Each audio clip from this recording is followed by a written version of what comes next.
ما همه میدونیم که هر شغلی 100 نیست.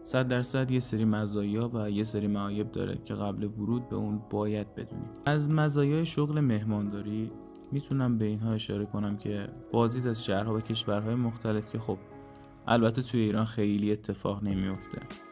داشتن بلیت رایگان سهمیه‌ای یا تخفیف‌دار که بعضی از ایرلاین‌ها توی ایران دارن رعایت میکنن. آشنا شدن با افراد جدید، تقویت مهارت اجتماعی و یاد گرفتن کار تیمی، انعطاف پذیر بودن برنامه کاری.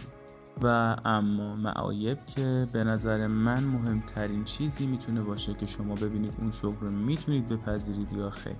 معایب شغل مهمانداری: مناسبت‌ها و رویدادهای مهم زندگیت رو از دست میدی. خستگی بسیار بسیار زیاد و خواب کم. وقت زیادی درگیر رفت و آمد هستید. همیشه مجبور هستید گوش به زنگ و آماده به خدمت باشید. حقوق کم مخصوصا در ابتدای کار. استرس بسیار بالا. شنیدن توهین و بی‌احترامی مسافرین. مورد هجوم قضاوت‌ها و تحقیرهای افراد قرار گرفتن. ممکن اتفاق تلخی توی پرواز بیفته و تا مدت‌ها روی زندگی شما تأثیر بذاره. به تدریج بدن با بیماری‌هایی مثل واریس، دیسک کمر، کمشنوایی و غیره ممکنه درگیر بشه. همه شغل‌ها مزایا و معایب دارن. به نظر شما برای شغل مهمانداری کفه ترازو به کدوم سمت پایین میاد؟